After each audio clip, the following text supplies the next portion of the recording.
Teacher humiliated, a black janitor, over calculus. His answer left everyone speechless. It was fourth period on a rainy Thursday at Lincoln High School, the kind of gray afternoon where even the fluorescent lights buzzing overhead felt tired. Students slouched in their seats, half-heartedly scribbling notes or sneaking glances at the clock every 30 seconds, willing the day to end faster. Mr. Stephen Braddock, the school's notoriously sharp-tongued calculus teacher, paced at the front of the room like a restless tiger. His reputation preceded him, brilliant but biting, the kind of teacher who considered sarcasm a teaching tool and humiliation an occasional motivational tactic. The whiteboard was already covered in sprawling equations that twisted and curled like a battlefield of numbers.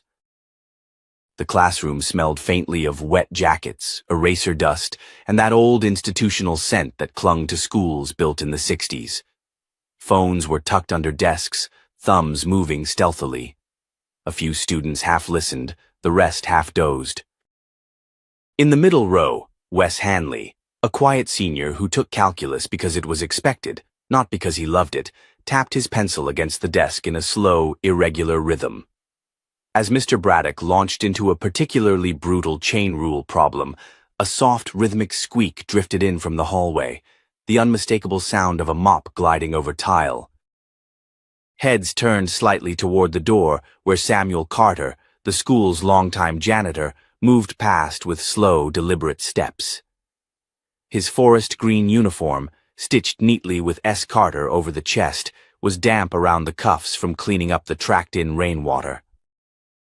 Braddock paused mid-sentence, marker still raised. His gaze flicked to the door, then back to the class. A slow, mocking smile crept onto his face. "Well, look who's gracing us with his presence," Braddock drawled, his voice carrying easily across the silent classroom.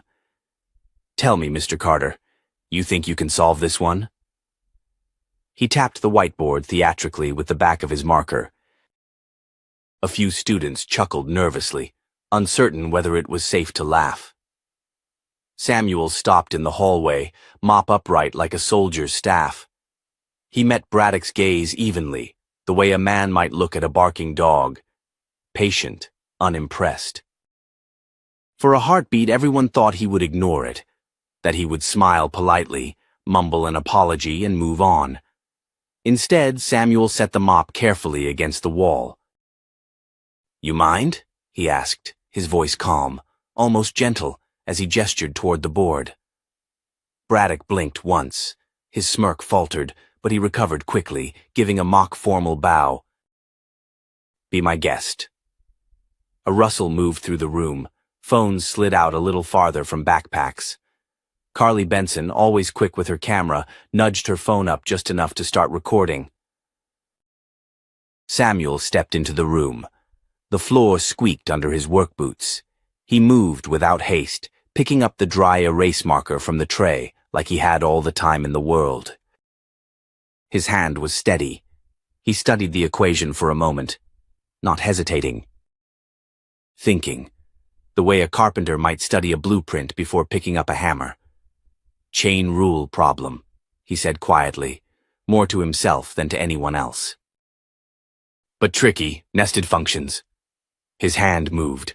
No showmanship, no grand gestures. Just clean, deliberate strokes. Line after line, he wrote, pausing now and then to explain in a voice so clear and patient that even the students who usually tuned out felt themselves leaning forward. He spoke like someone who didn't just know the material but understood how to teach it, building step by step, making the impossible seem simple. "You gotta recognize the inner function first," Samuel said, underlining a portion of the equation. "Then you apply the derivative rules in layers, like peeling an onion." The only sound in the room was the soft squeak of the marker and the occasional creak of a shifting chair. Mr. Braddock stood by the desk, arms crossed tightly, his face unreadable but his jaw working. When Samuel finally capped the marker and stepped back, the board was full but organized, every step meticulously broken down. He turned to Braddock, then to the class. "That's one way to do it," he said simply. "No swagger, no gloating, just fact." For a moment, no one moved. Then Wes Hanley blurted from the front row, "Wait, he just did all that in his head?" The words broke the spell. Murmurs rippled through the room. Heads turned from the board to Samuel, back to the board again. The math was right, cleaner than most of them had ever seen. Mr. Braddock opened his mouth like he was going to retort, but no words came out. His lips pressed into a thin line. Samuel gave a small nod, polite, almost deferential, and turned to leave. He picked up his mop, leaned it back against his shoulder like a soldier shouldering a rifle, and walked back into the hallway, disappearing as quietly as he had entered. The classroom stayed silent for a few stunned seconds longer. It was Carly who broke it. "I got that on video," she whispered, wide-eyed. "Holy crap, I got all of it." By the end of the period, the video was already edited and posted to TikTok with a caption that simply read, "Our janitor just smoked our calculus teacher." By lunch, it was all anyone at Lincoln High could talk about. In the teacher's lounge, Miss Lewis from physics stopped mid-bite of her sandwich when the clip was passed around. "He didn't even pause," she said, shaking her head in disbelief. "Like he's been doing calculus in his sleep." Mr. Crane, the English teacher, leaned back in his chair, frowning thoughtfully. "I've worked here 8 years. I didn't even know he had a degree." Principal Everett watched the clip in his office, his expression unreadable. He tapped his fingers against the desk once, twice, then leaned forward and replayed it, slower this time, listening carefully to Samuel's steady explanations. In the hallway, the students' energy shifted. Suddenly, Samuel wasn't invisible anymore. He was someone worth noticing. When Samuel passed by, carrying his mop and bucket, kids didn't look past him like they used to. They nodded. Some smiled awkwardly. A few gave him a shy thumbs up, like they weren't quite sure if it was allowed but needed to try anyway. By the time fourth period ended, the name Mr. Carter was on more lips than Mr. Braddock's latest homework assignment. And somewhere in the crumbling corners of Lincoln High, an old truth stirred. Respect, once overlooked, once denied, can rise up without warning. And when it does, it changes everything. Even if the man holding the mop doesn't ask for it. Especially then. By the time lunch rolled around, the clip of Samuel Carter solving the calculus problem had spread beyond just the halls of Lincoln High. It was bouncing between group chats, uploaded on TikTok, reshared on Instagram stories, even whispered about in the front office, where the secretaries tried to pretend they weren't scrolling during work hours. The caption stayed simple but devastating. "Janitor solves calculus better than the teacher." No hashtags, no edits. Just the raw, shaky footage of a man who wasn't supposed to belong at the front of the classroom standing there, owning it without ever raising his voice. In the cafeteria, the energy was electric. Students clustered in tight groups around their phones, replaying the moment again and again. Each time Samuel paused thoughtfully at the board, explained a concept, and wrote with that deliberate confidence, it hit harder. "You see Braddock's face?" Wes said, laughing low as he slid into a seat across from Carly Benson and a few others. "Dude looked like he saw a ghost." Carly snorted into her soda. "He looked like he forgot how to breathe." From a table away, Leah Martinez, who usually floated under the radar, leaned over. "Do you think Mr. Carter was a teacher before?" "I heard he went to college," someone else chimed in, "like engineering or something." Rumors twisted like wildfire through the cafeteria. Samuel had been a professor. Samuel had invented something for NASA. Samuel had been a secret genius all along. No one knew the truth, but it didn't really matter. In the teacher's lounge, the mood was considerably colder. Stephen Braddock sat at the far end of the table, pretending to grade papers. He kept his head down, jaw tight, pretending not to hear the murmured conversations swirling around him. "He just walked up and solved it," Miss Lewis said, wide-eyed. "Flawlessly," added Mr. Crane, drumming his fingers thoughtfully. Principal Everett entered, mug in hand, and the room fell awkwardly silent. He didn't acknowledge the tension. Instead, he crossed directly to Braddock and set down a printout of an email. Braddock glanced at it. A parent had written in, not complaining about grades, not asking for a syllabus. Congratulating the school, congratulating Samuel Carter. "I just wanted you to see it," Everett said in a neutral tone. "The community's paying attention." Braddock said nothing. His hand tightened around his pen until the knuckles turned white. Back in the hallways, things had shifted. When Samuel pushed his mop bucket down the corridor, students moved aside with quiet respect. Some even nodded at him, awkward but genuine. He didn't ask for it. He didn't revel in it. He barely seemed to notice. But it was impossible to ignore how different the air felt now. In third period, Wes found himself staring at the empty whiteboard before Braddock entered. The class was subdued, almost reverent. Braddock taught, but the edge was gone. No sarcastic jabs, no pointed call-outs. He stuck strictly to the lesson, voice mechanical. It was as if the power he once wielded so effortlessly had drained out of him, leaving only the shell. When the bell rang, no one rushed the door. They filtered out quietly, tossing glances at one another like something huge was looming just out of sight. Outside, near the maintenance closet, a small crowd had gathered.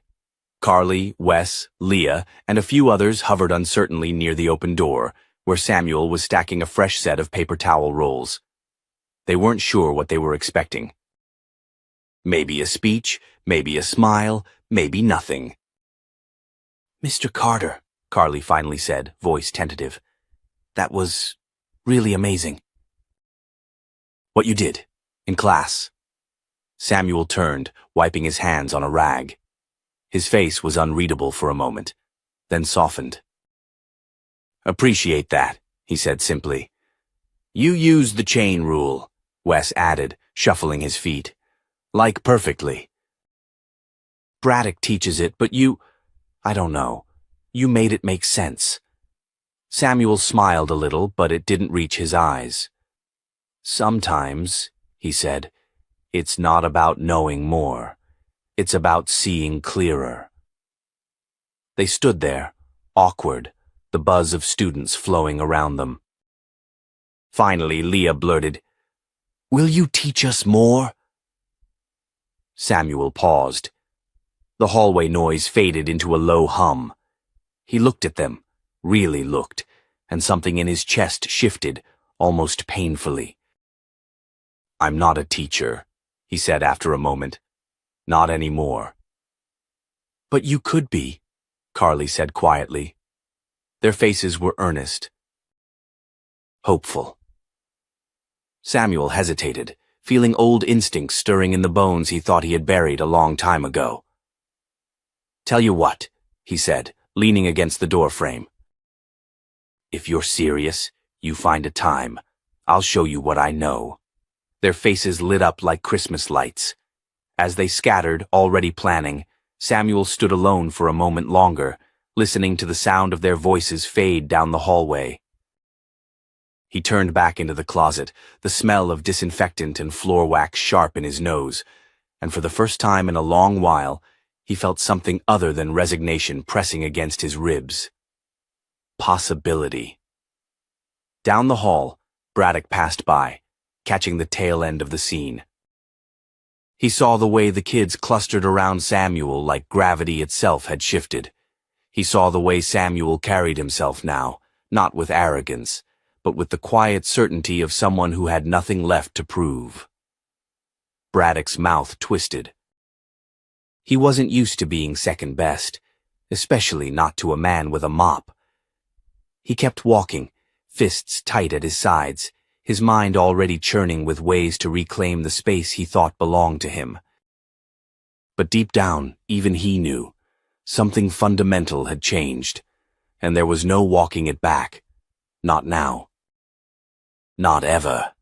The next morning at Lincoln High started differently. It wasn't just the usual shuffle of half-awake students dragging their backpacks through the halls. It was something electric, something almost reverent. As Samuel Carter pushed his supply cart through the east wing, heads turned. A few students nodded respectfully. Others just watched, pretending not to. Word had traveled fast, faster than anyone expected. And not just among the kids. In the main office, Principal Everett tapped his fingers against his desk, scrolling through an endless chain of emails. Parents, alumni, even a couple of local news outlets had reached out, curious about the viral story of the brilliant janitor who had humbled a teacher without even raising his voice. Across from him, Vice Principal Sharon Ellis adjusted her glasses. "You think we should make a statement?" she asked carefully. Everett shook his head. "No grandstanding. We let the story speak for itself." "But the board will want answers," Ellis added, lowering her voice, "especially if it keeps growing." Everett sighed, pinching the bridge of his nose. He hadn't missed the undercurrent in some of those emails. The celebration of Samuel's talent was real, but so were the uncomfortable questions lurking underneath. Why was a man that smart pushing a mop? What had the school missed? Down the hall, inside room 204, Mr. Braddock stood at the whiteboard, face drawn tight. He knew the class was watching him more closely today. The usual casual disrespect had shifted into something more dangerous: scrutiny. When he called on students, they answered carefully, glancing toward the door as if expecting Samuel Carter to walk by and correct their teacher again. It gnawed at Braddock, made every sentence feel heavier, every glance feel sharper. He kept his voice clipped, mechanical, refusing to acknowledge the elephant in the room. But denial could only carry him so far. Meanwhile, in the back stairwell, Wes Hanley and Carly Benson were huddled with a handful of other students. "He said we could find a time," Wes was saying, excitement in his voice. "What if we set up something after school, like, officially?" "Would they let us?" Leah Martinez asked doubtfully. "I mean, he's not a teacher." "So what?" Carly shot back. "We learn more from him in 5 minutes than Braddock in a whole week." It wasn't rebellion for rebellion's sake. It was something bigger. It was recognition. Across town, at a small diner where teachers sometimes grabbed lunch, a conversation was happening between two old acquaintances. Miss Lewis from Lincoln High and Daniel Curran, a reporter for the Elkhart Herald. Lewis stirred her coffee thoughtfully. "If you're looking for a real story," she said, lowering her voice, "there's a man at Lincoln who deserves a hell of a lot more than a broom." Curran leaned in, interested. "Go on." Back at the school, Samuel finished fixing a broken locker hinge in the sophomore hallway. As he stood, brushing dust from his hands, he found Wes waiting for him, practically bouncing with nervous energy. "Mr. Carter," Wes said, thrusting a sheet of paper toward him. We made a schedule." Samuel raised an eyebrow, taking the paper. It was a simple grid. After-school time slots, student names scribbled in neat rows. 1 hour a week, Wes said, rushing to fill the silence. "Just whoever wants help, no pressure. We can meet in the library. Or the cafeteria, wherever." Samuel studied the paper for a long moment. "You sure about this?" he asked quietly. Wes nodded hard. "Yeah, we want to learn." "From you." Samuel exhaled slowly, feeling the weight of the request settle onto his shoulders. He hadn't asked for this. had spent years avoiding anything that resembled it. But now, standing here in the fluorescent-lit hallway, facing a kid who genuinely believed he could be more, Samuel realized something. Maybe hiding wasn't protecting him anymore. Maybe it was just robbing them. He folded the paper carefully and tucked it into his pocket. "I'll be there," he said simply. The smile that broke across Wes's face could have lit up the entire school. But not everyone was celebrating. In the teacher's lounge later that afternoon, Braddock sat stiffly as murmured conversations circled around him like vultures. "I heard they want Carter to run some tutoring thing after school," Miss Lewis said casually. "Good for him, Mr. Crane added, not bothering to lower his voice. Braddock said nothing, but his hand tightened around his coffee cup until the thin plastic creaked. He had spent years building his reputation, climbing the unspoken social ladder of Lincoln High, where seniority and perception meant everything.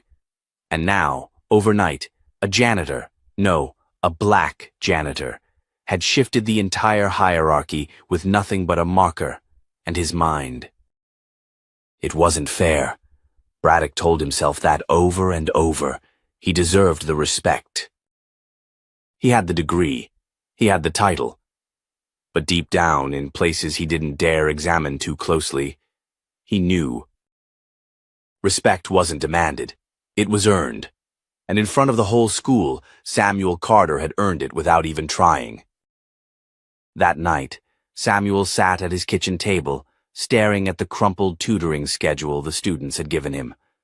Beside it sat an old, battered textbook, one he hadn't opened in years. His hand hovered over it for a long moment before flipping it open. The smell of old paper hit him like a memory. He scanned the pages, the formulas leaping off the paper like old friends. It came back easier than he expected. The chain rule, limits. Integration by parts, all still there, tucked away in the corners of his mind, waiting. He didn't have a degree hanging on his wall. Didn't have letters behind his name anymore, but he had something stronger. Knowledge. Experience. And maybe, just maybe, the chance to pass it on. As he closed the book and leaned back, a slow smile crept across Samuel's face. Not a smile of pride, a smile of purpose. For the first time in a long time, he wasn't just cleaning up after other people's futures. He was helping build them. Outside, a late autumn wind rattled the window pane. Change was coming. Real change. And this time, Samuel Carter wasn't going to mop it away. He was going to stand in it. And let it carry him forward. The air shifted at Lincoln High, almost like the school itself was holding its breath. By Tuesday afternoon, a new sign hung outside the library. After-school math help, open to all students. No flashy designs, no loud announcements. Just plain white paper, taped up carefully by Principal Everett himself. Inside, Samuel Carter stood by one of the study tables, a dry erase board on wheels behind him, a handful of battered textbooks stacked neatly at his side. His forest green custodial uniform looked almost out of place now, a strange badge of humility in a space suddenly thick with expectation. The first students to trickle in came hesitantly, heads down, gripping their notebooks a little too tightly. Then came more. Wes Hanley, Carly Benson, Leah Martinez. Even a few faces Samuel didn't recognize, freshmen and sophomores, words spreading faster than any official announcement could. Samuel greeted each one with a nod, not towering over them like an authority figure, but sitting down at the same tables, leveling the ground between them. "All right," he said, voice steady. "Who wants to start?" For a few seconds, no one moved. Then Carly slid a notebook across the table, her face flushed. "Could you show us how you broke down that derivative the other day? The way you explained it made more sense than, you know." Samuel smiled faintly. "Sure thing." He picked up a marker and began writing on the portable whiteboard, slow and deliberate. Chain rule, inner function, outer derivative. Each step drawn out not like a lecture, but like a conversation, with Samuel pausing to ask them what they saw before he explained what he knew. At first, the kids were cautious, unsure. But as he worked through the problem, connecting the math to real-world examples, gears turning inside a motor, the velocity of a baseball, something clicked. They leaned in. They asked questions. And Samuel answered each one without judgment, treating every stumble not as failure, but as another step forward. It wasn't just tutoring. It was transformation. Across the hall, Braddock watched from the doorway. He didn't step inside. Didn't say a word. But the tightness in his jaw, the rigid way he held his clipboard, betrayed everything he refused to admit even to himself. Because for the first time in his career, he wasn't the smartest man in the room. And worse, he realized he had never even tried to be the kind of teacher Samuel Carter was, without a single credential to his name. Meanwhile, the students inside weren't thinking about titles or degrees. They were thinking about possibility, about how knowledge could feel like something you could hold in your hands, not something designed to keep you out. When the session ended and the students gathered their things, Wes stayed behind a moment, lingering awkwardly. "You know," he said, shuffling his feet, you could probably teach here. Like, for real." Samuel chuckled under his breath. "Not sure the school board's ready for that," he said gently. But Wes didn't laugh. He stared at Samuel with a quiet, stubborn certainty. "Maybe they're not," he said, "but we are." As the boy walked away, Samuel stood there for a long moment, the marker still in his hand, the whiteboard filled with patient, careful handwriting.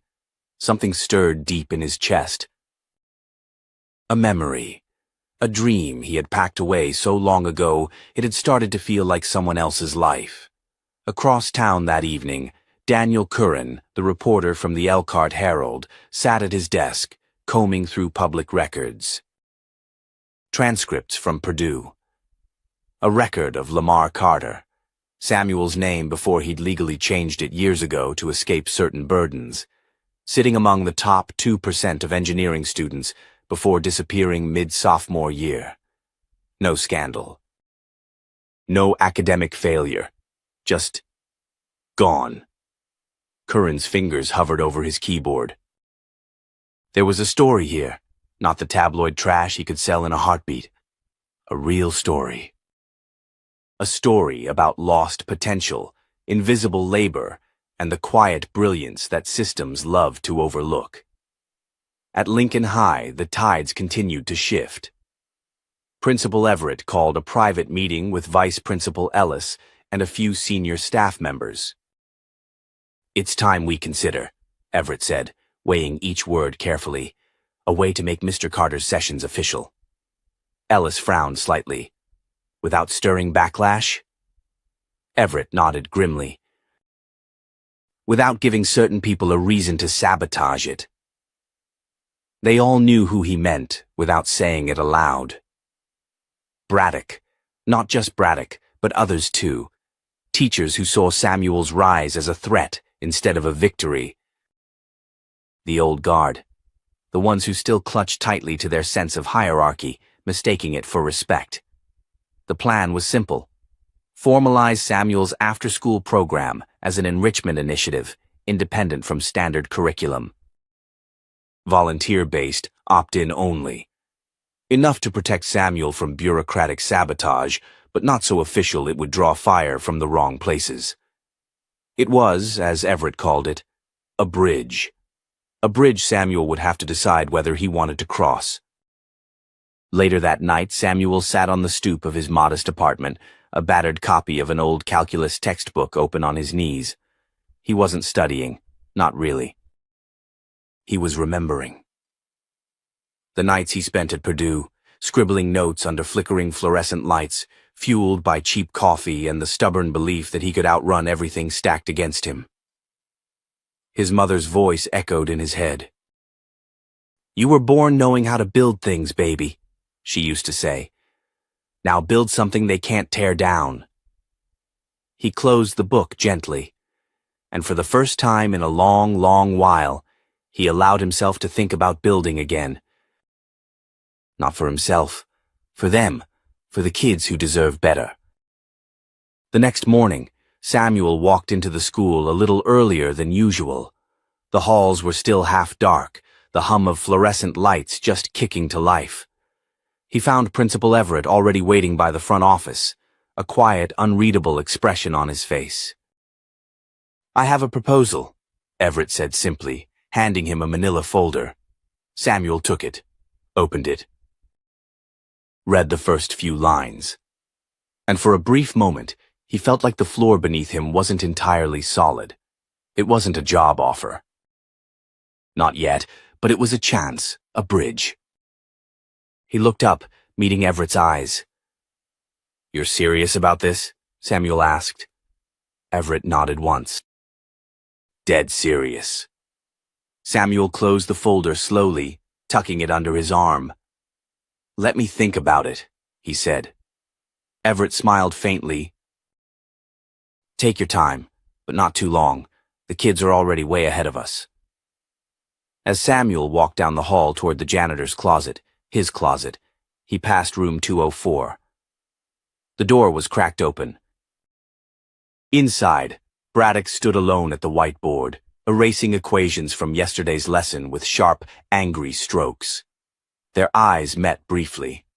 Braddock looked away first.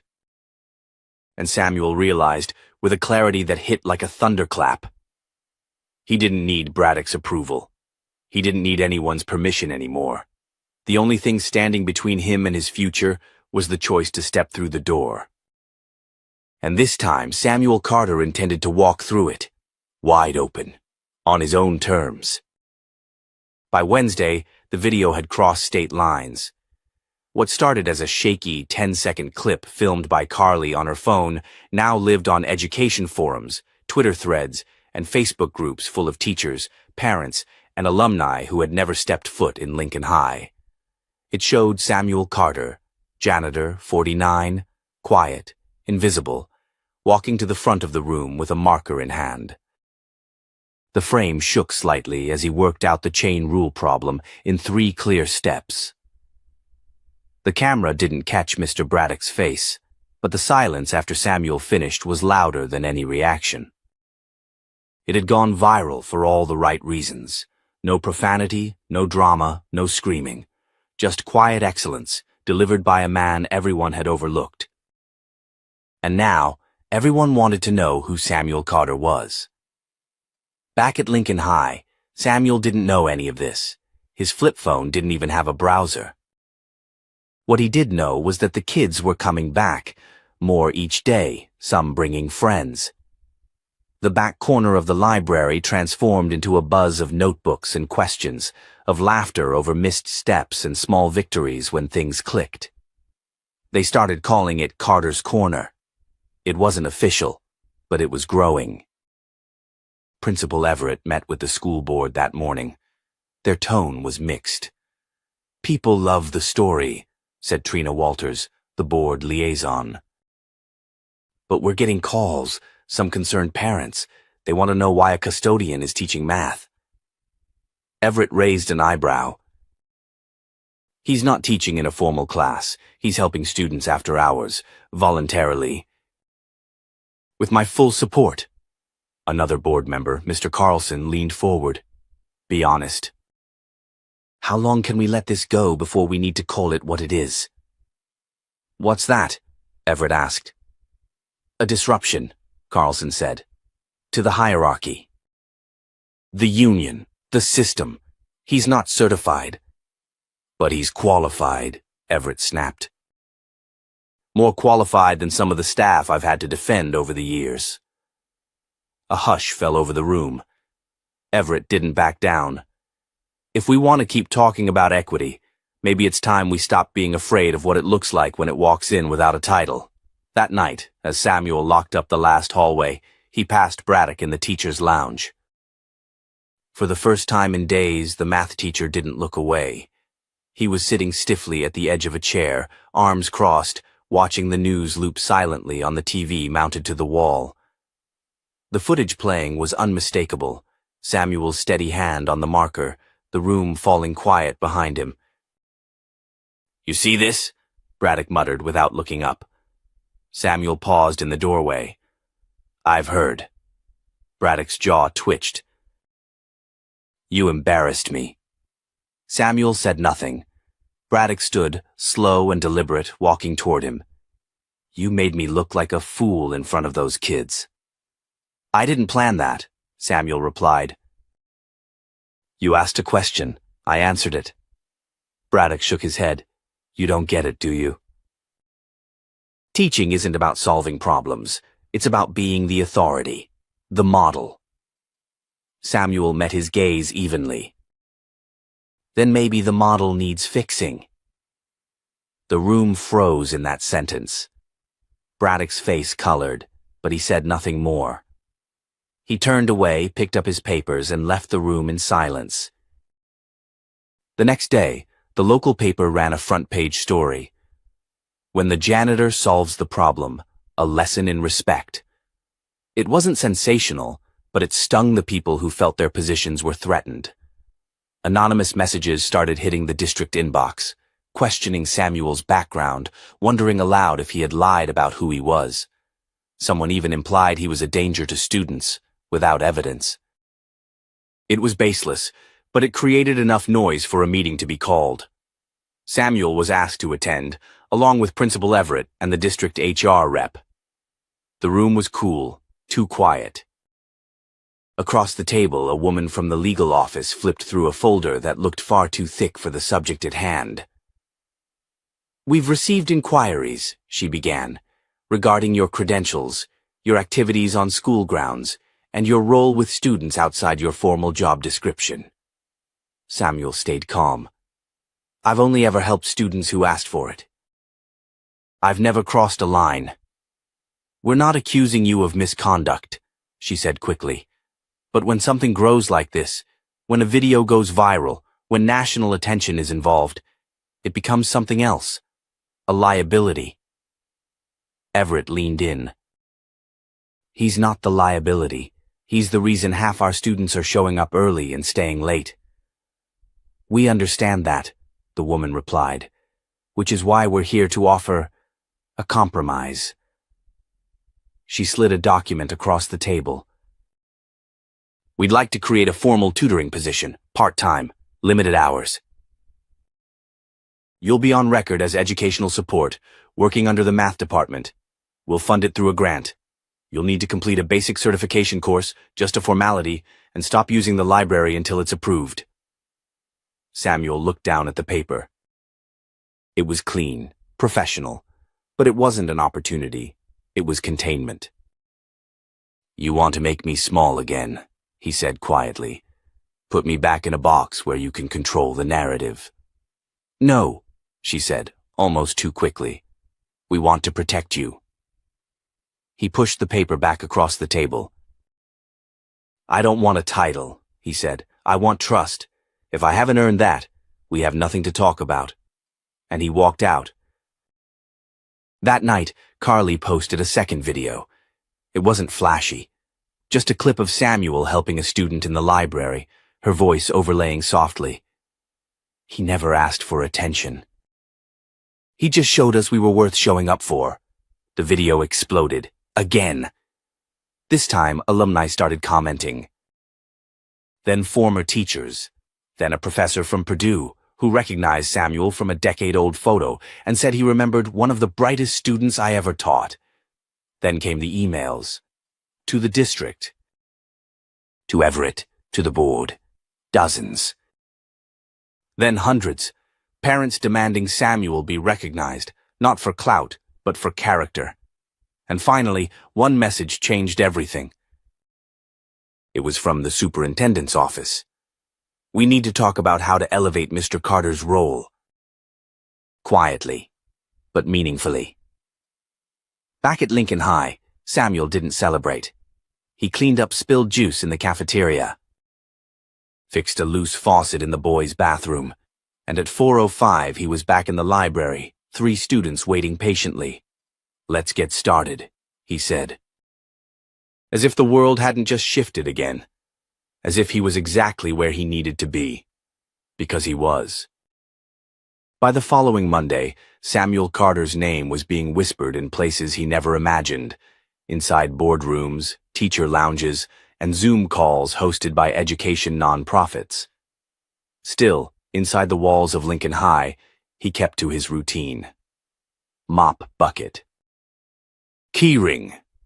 Quiet footsteps in the hallway, but something unspoken had shifted. Respect no longer trailed behind him like a whisper. It preceded him like a presence. But not everyone welcomed that change. In the faculty lounge, Mr. Braddock sat at the corner table with his untouched coffee cooling beside his lesson planner. He had grown quieter in recent days, the sharpness in his tone worn down to something brittle.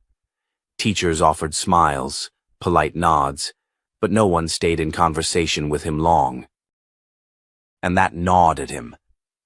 He wasn't used to being ignored. What bothered Braddock most wasn't the math problem Samuel had solved. It wasn't even the viral attention.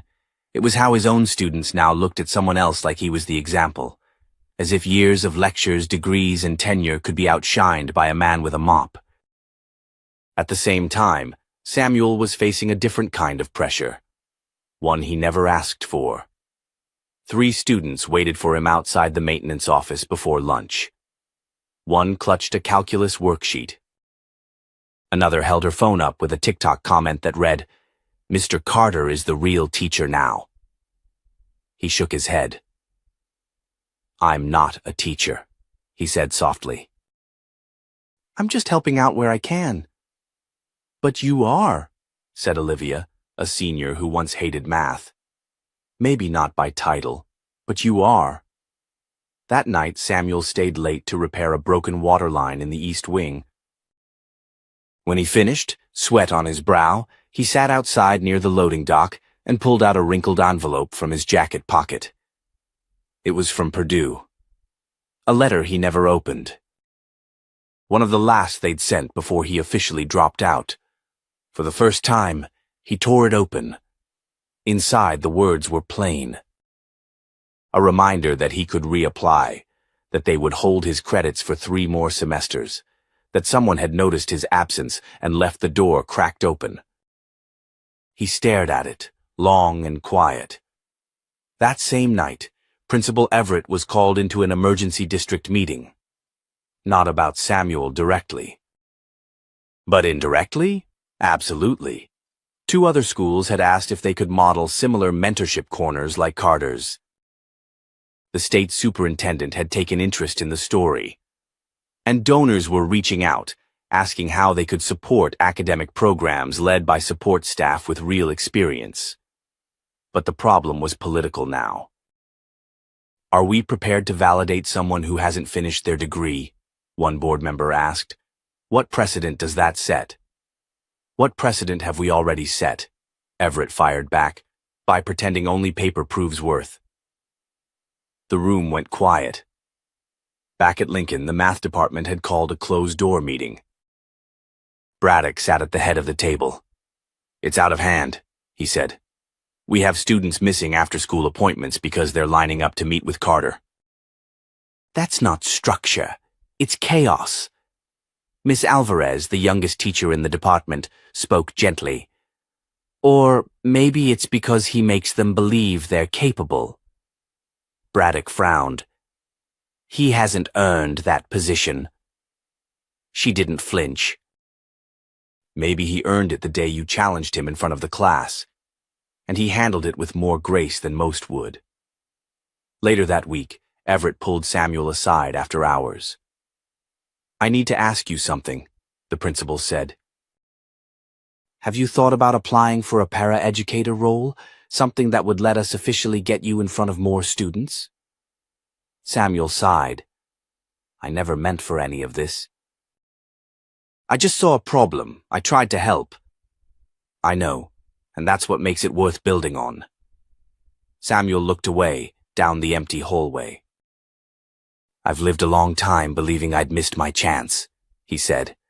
And now everyone's telling me I'm right on time. It's a strange thing. Everett placed a hand on his shoulder.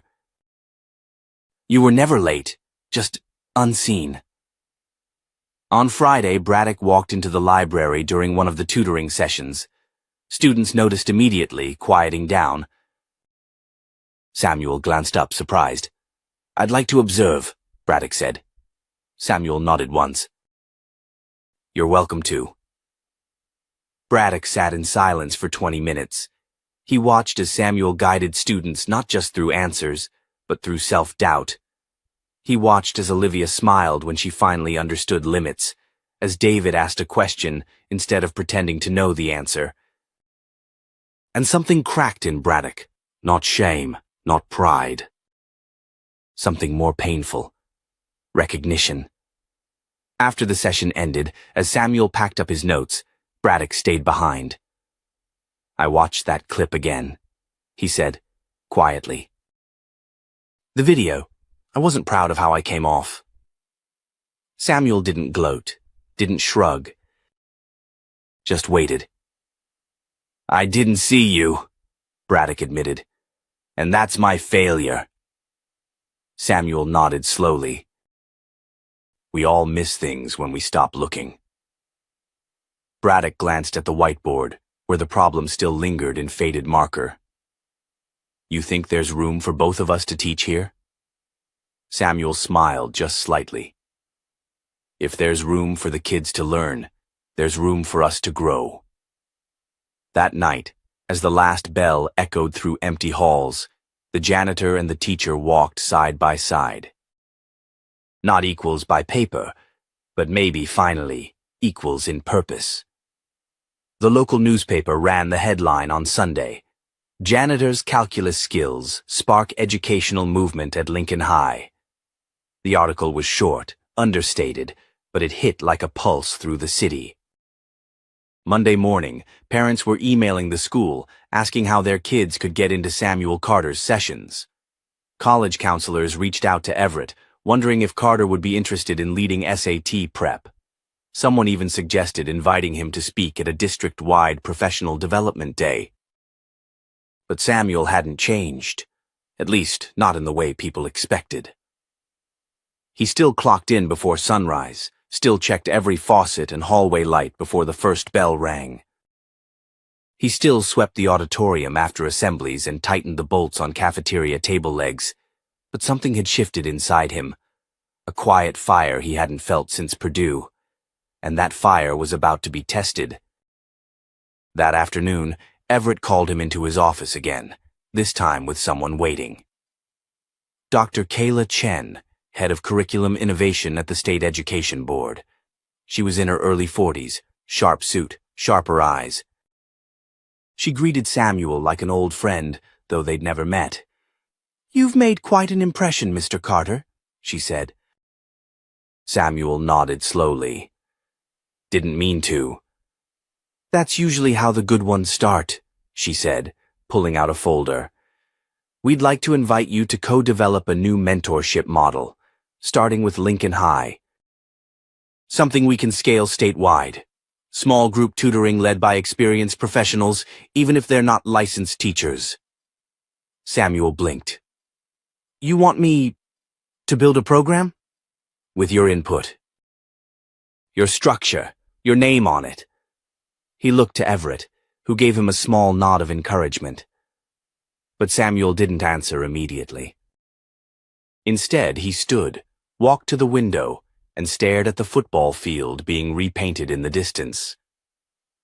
I gave up a long time ago on being part of something official, he said quietly. It didn't seem like the world was looking for what I had to offer. Doctor. Chen stepped forward. That's why we're looking now, because we need more than just policy. We need proof that what works isn't always what's traditional. Samuel turned back. You're sure the board is ready for that kind of shift? She smiled. Let's give them no choice. The rest of the week flew by. Students poured into the library after school, not just from Lincoln High, but from 2 nearby schools where word had spread. Some parents even showed up, asking for copies of his worksheets. Samuel stayed late every night, printing resources, redrafting concepts, sketching out ways to explain integrals with metaphors about building motors and fixing pipes. On Thursday, Olivia pulled him aside after a session. "Mr. Carter," she said, "someone from Stanford reposted your video. Their math department account." Samuel blinked. Stanford? They added a caption. Talent lives everywhere. Recognition doesn't. He didn't know what to say. She smiled. Just thought you'd want to know. But not everyone welcomed the momentum. On Friday, an anonymous letter showed up at the district office. It was typed. Cold. It questioned Samuel's lack of formal credentials, cited possible liability, even suggested he was taking attention away from licensed faculty. Everett showed it to him without a word. "You think it was Braddock?" Samuel asked. Everett sighed. "I don't know. I hope not. But it doesn't really matter who. The real question is, do you still want to keep going?" Samuel folded the letter carefully, then dropped it into the recycling bin beside Everett's desk. "If a piece of paper scared me off," he said, "I'd never have made it through my first job interview." That same day, Braddock walked into the library just before the final bell. The students noticed. So did Samuel. Braddock didn't sit. He just waited until the last student filtered out, then stepped forward. "I didn't write that letter," he said. Samuel studied him. "But did you want to?" Braddock hesitated. "Maybe, a few weeks ago? I don't know." "I was angry and embarrassed." Samuel nodded. "Truth is, I was too." Braddock exhaled, shoulders loosening slightly. "You've got a gift, Carter. I see that now. And maybe this school needed a shake." Samuel walked over to the board, still smudged with the day's equations. He picked up the eraser and began wiping it clean. "You ever think," he said, "that the reason the system feels broken is because it wasn't designed to see all of us?" Braddock didn't answer. He didn't have to. That weekend, Samuel finally sat down with his niece, Camille, for dinner. She was in her first year of college, studying computer science. Over grilled chicken and mashed potatoes, she asked the question he hadn't prepared for. "Uncle Sam," she said, "you ever think about going back?" "To school?" She nodded. "You've got the fire again. I can see it." "You're not just helping kids. You're building something." He took a long sip of water. "I don't need a degree to teach them." "I know. But maybe you need it for you." That night he opened his laptop for the first time in months. He searched Purdue's continuing education portal, logged in with an email address he hadn't used in over a decade. His old student ID still worked. The screen blinked. "Welcome back, Samuel." As the cursor hovered over the Apply Now button, he thought about everything. The chalk, the mop, the students. The moment Braddock handed him respect without needing to say the word. Then he clicked. He wasn't trying to prove anything. He was just answering a question the world had finally learned how to ask. The school buzzed with anticipation. By the time April rolled around, the district had announced its first-ever Community Impact Awards, and to no one's surprise, except maybe his own, Samuel Carter was named one of the honorees. It wasn't a glossy ceremony, no red carpets or camera crews, just folding chairs set up in the gym, a small stage, and a line of names read out by Principal Everett as families clapped from the bleachers. Samuel didn't want to go. He told Everett as much the week before, standing awkwardly outside the maintenance room. But Everett just smiled. You don't have to make a speech. Just show up. That's what got you here in the first place. So Samuel showed up. He wore his cleanest button-down, navy blue with sleeves that still smelled faintly of detergent. The students he'd tutored, Olivia, Wes, Dev, Maya, all sat together in the third row. When Everett called his name, the clapping started slow, then swelled into something louder. Real.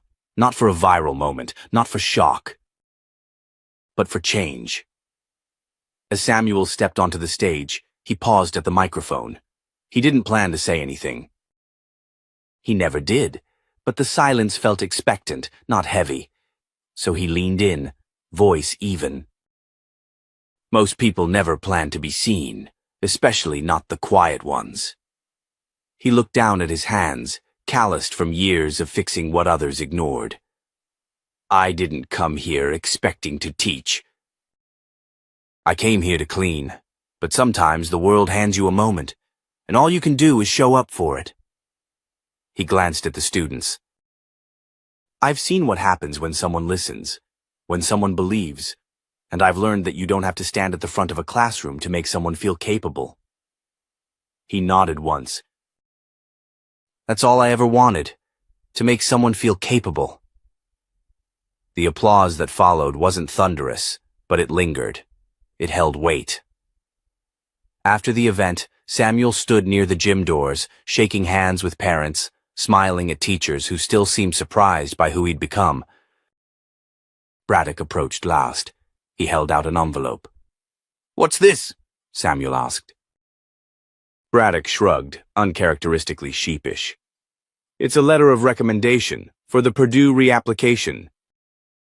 Thought you might need one from a licensed educator." Samuel blinked, then laughed quietly. "I never expected that from you." "I never expected to be taught by a janitor," Braddock replied. "But here we are." A few weeks later, Samuel was sitting on the floor of the library during another after-school session.